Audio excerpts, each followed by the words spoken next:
मित्रों, एक बार विराट नरेश चिंता से एकदम डूब गए थे। तो उस समय महाराज युधिष्ठिर उनको बहुत अधिक सांत्वना दे करके उनका साहस बढ़ाए। ये कहानी सुनने के लिए बहुत ही अच्छा कहानी है, वीडियो के अंत तक बने रहिए। कथा उस समय की है जब पांडव लोग अज्ञातवास में थे। तो पांडवों को 1 साल का अज्ञातवास था और 12 साल का वनवास। वनवास बीतने के बाद जब पांडव लोग अज्ञातवास में थे तो उस दिन में समस्या थी कि कैसे पांडव लोग 1 साल तक छिप करके रह सकते हैं। उस समय में ये लोग विराट नरेश के यहाँ पहुंचे।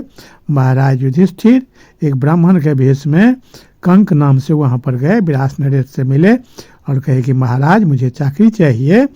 मैं महाराज युधिष्ठिर के साथ जुआ खेलता था। तो विराट नरेश भी बहुत प्रसन्न हुए और उनको अपने साथ जुआ खेलने के लिए रख लिए। वे एक तरह पासा फेंकते थे।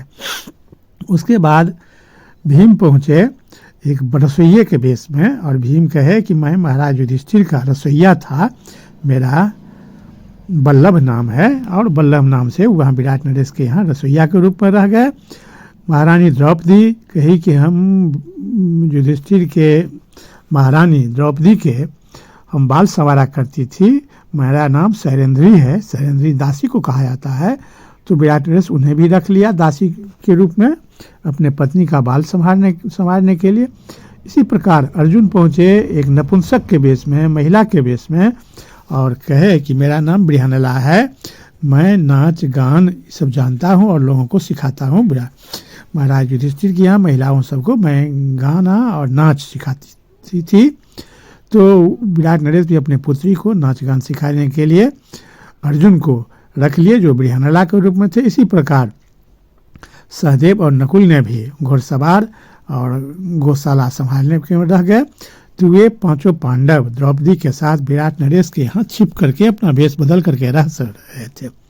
उसी दिन में एक घटना घटी कि विराट नरेश का साला जो उसका सेनापति हुआ था और अत्यधिक बलशाली था, उसे कोई परास्त नहीं कर सकता था।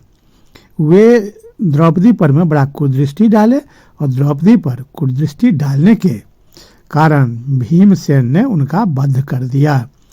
तो कीचक वध से बड़ा वहाँ पर हाहाकार मच गया कि कीचक ऐसे महाबली को वध कौन कर सकता है, उन्हें वध सामान्य लोग कर ही नहीं सकता है।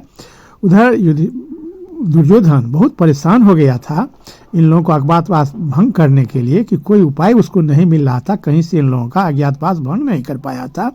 कीचक वध के बाद दुर्योधन के सलाहकार ने विचार लिया और खास करके कर्ण ने कहा कीचक ऐसे महाशाली को 5-6 आदमी ऐसा है जो वध कर सकता है। एक मैं, पितामह भीष्म, गुरु द्रोण, कृपाचार्य और भीम कीचक को यही वध कर सकता है, बाकी किसी से भी कीचक का वध नहीं हो सकता है। तो इसका अर्थ ये है कि पांडव लोग विराट राज्य में ही हैं, भीम के अलावा हम लोगों ने तो वध किया नहीं है, तो भीम ही वध किया होगा, कीचक को और कोई वध नहीं कर सकता है। तो इसलिए अब पांडव लोग वहाँ थे, ये किसी को पता नहीं चल पाया था, तो उनसे उन लोगों को सामने लाया जाए। इसलिए दुर्योधन ने षड्यंत्र रचा और वहाँ पर आक्रमण करने का तैयारी किया। तो सुशर्मा दुर्योधन का मित्र था, तो सुशर्मा से कहा कि पहले तुम आक्रमण करो, विराट नरेश सारे सेना के साथ तुमसे युद्ध करने चले जाएंगे, उसी बीच हम लोग भी आक्रमण कर देंगे। तो जब सुशर्मा विराट नरेश पर चढ़ाई कर दिया तो विराट नरेश सारा सेना के साथ युद्ध के लिए वहाँ पर जाने के लिए तैयार हो गए। तो महाराज युधिष्ठिर ने कहे कि महाराज युद्ध करने का हमको भी अभ्यास है, तो उनको भी साथ कर लिया। और महाराज युधिष्ठिर के कहने से ही युधिष्ठिर ने कहे कि आपका जो रसोइया बल्लभ है वह युद्ध करने में बहुत पारंगत है, तो बल्लभ रसोइया को भी साथ कर लिया। तो ये लोग युद्ध करने के लिए गए। तो भीम के प्रभाव से सुशर्मा को हरा दिया गया। उसी युद्ध में विराट नरेश कुछ घायल भी हो गए थे और सुशर्मा को तो ये लोग बंदी बना लिए। ये लोग युद्ध जीत गए, उसमें भीमसेन का बहुत बड़ा योगदान था। तो उसके बाद जब ये विराट नरेश थोड़ा सा घायल हो गए, इनको भी कुछ चोट लग गया था, कुछ घाव लग गया था, तो वे विश्राम करने के लिए वहीं पर अपने बगीचा में रुक गए। और उसी बीच में जब उधर सुशर्मा से युद्ध चल रहा था तो दुर्योधन हस्तिनापुर का पूरा सेना लेकर के विराट नरेश पर चढ़ाई कर दिया। तो सुशर्मा तो अपने सारे सैनिकों के साथ हुए थे, घर पर इनका कोई नहीं था, एक सैनिक नहीं था, एक कोई जवान नहीं था, मात्र इनका एक लड़का जिसका नाम उत्तर था वही था केवल। और उसी बीच में दुर्योधन हस्तिनापुर के पूरा सेना सैन्य शक्ति के साथ इन पर आक्रमण कर दिया। उत्तर को जब ये सूचना मिली कि पिताजी नहीं है, एक भी सैनिक नहीं है, एक भी मेरा कोई नहीं है, तो ये बचकाना में बड़ा कहने लगा कि मैं तो जाऊंगा और खेल खेल में हस्तिनापुर को सेना को परास्त करके मैं तुरंत लौट आऊंगा, हम युद्ध करने के लिए जाते हैं।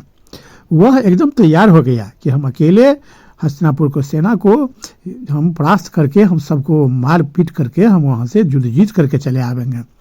तो वह जाने के लिए तैयार हो गया। तो जब जाने के लिए तैयार हो गया उसी समय महारानी द्रौपदी जो सैरंध्री के रूप में थी, उन्होंने कही कि अगर आप युद्ध करने के लिए कुमार जाना चाहते हैं तो कहिए इनको कि बृहन्नला को सारथी बना करके ले जाए, बृहन्नला को साथ कर ले। तो वहाँ महारानी को भी आश्चर्य लगा कि बृहन्नला तो एक हिजड़ा